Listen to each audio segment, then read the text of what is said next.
Clue today news కి స్వాగతం. వికారాబాద్ జిల్లా యాలాల మండలం పరిధిలోని 39 గ్రామాలలో ఇంకుడు గుంతల నిర్మాణం పనులను అమ్మ ఆదరణ స్వచ్ఛంద సంస్థ చేపట్టడం జరిగింది. అందులో భాగంగా సోమవారం తిమ్మాయిపల్లి గ్రామంలో ప్రారంభించారు. ఈ సందర్భంగా సంస్థ వ్యవస్థాపకులు సునీత దగ్గరలో ఉండి పనులను పర్యవేక్షించారు. ఈ సందర్భంగా ఆమె మాట్లాడుతూ, మా స్వచ్ఛంద సంస్థ ద్వారా తాండూరు నియోజకవర్గంలోని వివిధ మండలాలలో గతంలో కూడా బాత్రూంలలో నిర్మాణం పనులను చేపట్టడం జరిగిందని తెలిపారు. అనేక సేవా కార్యక్రమాలను గుర్తించి రాష్ట్ర ప్రభుత్వం మరియు అధికారులు తమకు మళ్లీ ఇంకుడు గుంతల పనులను నిర్మాణం చేసేందుకు అనుమతులు ఇవ్వడం జరిగిందని తెలిపారు. ఇందులో కేంద్ర ప్రభుత్వం, రాష్ట్ర ప్రభుత్వం కలిసి నిధులు విడుదల చేస్తాయని అన్నారు. గుంతలో ఇన్కించడంతో పాటు దోమల తీగల నుండి ప్రజలను రక్షించవచ్చని అన్నారు. 92,000 రూపాయలను ప్రభుత్వం మంజూరు చేయడం జరుగుతుందని అన్నారు. త్వరలోనే మండలంలో అనేక గ్రామాలలో పనులను పూర్తి చేసేందుకు తన స్వాశక్తులా కృషి చేస్తున్నానని తెలిపారు. గ్రామంలో కమ్యూనిటీ సోఫిట్స్ అని టేలెంట్ కమ్యూనిటీ సోఫిట్స్ అనేది యాలాల మండలంలో 39 గ్రామాలను నేను దత్తత తీసుకొని వర్క్ చేయించడం జరుగుతుంది. కాబట్టి ఇప్పటికీ 10 విలేజ్ల గ్రామాలలో కూడా జేసీబీ పెట్టి ఇంకుడు గుంతలు అనేది తవ్వించడం జరిగింది.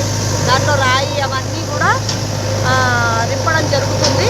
ఇంకా ఫాస్ట్గా చేయించాలి అనే అధికారుల ఒత్తిడి కూడా ఉంది. కాబట్టి వర్షాలు అనేది అడ్డుగా వస్తున్నాయి కాబట్టి కొంచెం వర్క్ అనేది స్లో నడుస్తుంది. వర్షాలు బంద్ అయితే వర్క్ అనేది ఫాస్ట్గా నడుస్తుంది.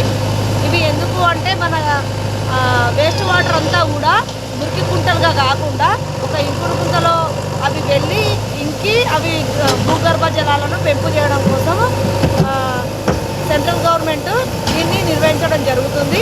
అనేక మంది సైంటిస్టులు కూర్చొని ఇది ఒక ప్లాన్ను కనిపెట్టి ఈ ప్లాన్ని మన ప్రభుత్వము అమలు చేయడం జరుగుతుంది.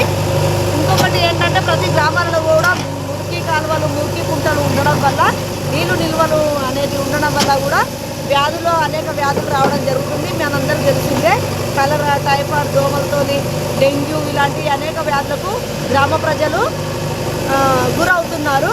కాబట్టి అలాంటివి కూడా నివారించడం కోసం కూడా ఈ ఇంకుడు గుంత అనేది మనకు ఉపయోగపడుతుంది. నా పేరు సునీత. నాది అమ్మ ఆదరణ సొసైటీ, తాండూరు మండల్, వికారాబాద్ జిల్లాలో. గత 5-6 సంవత్సరాలుగా కూడా నేను అన్ని గ్రామాలలో 20 గ్రామాలను తాండూరు మండలు, పెద్దేములు, బషీరాబాద్ మండలాల్లో కూడా దాదాపుగా 30 గ్రామాలలో స్వచ్ఛ టాయిలెట్స్, బాత్రూమ్లు అనేది కూడా నేను మరుగుదొడ్లను నిర్మించడం జరిగింది. గతంలో మంచిగా వర్క్ చేసి గవర్నమెంట్కి ఇచ్చినందుకు ఈరోజు మళ్ళీ నన్ను పిలిచి మళ్ళీ వర్క్ చేయడం అనేది జరిగింది. గవర్నమెంట్ నా మీద పెట్టుకున్న నమ్మకాన్ని నేను ఎప్పుడు కూడా నిలబెట్టుకుంటా. ఎమ్మటెమ్మటే నేను వర్క్ మొత్తము కంప్లీట్ చేసి ఇవ్వగలుగుతారని నేను చెప్తున్నాను.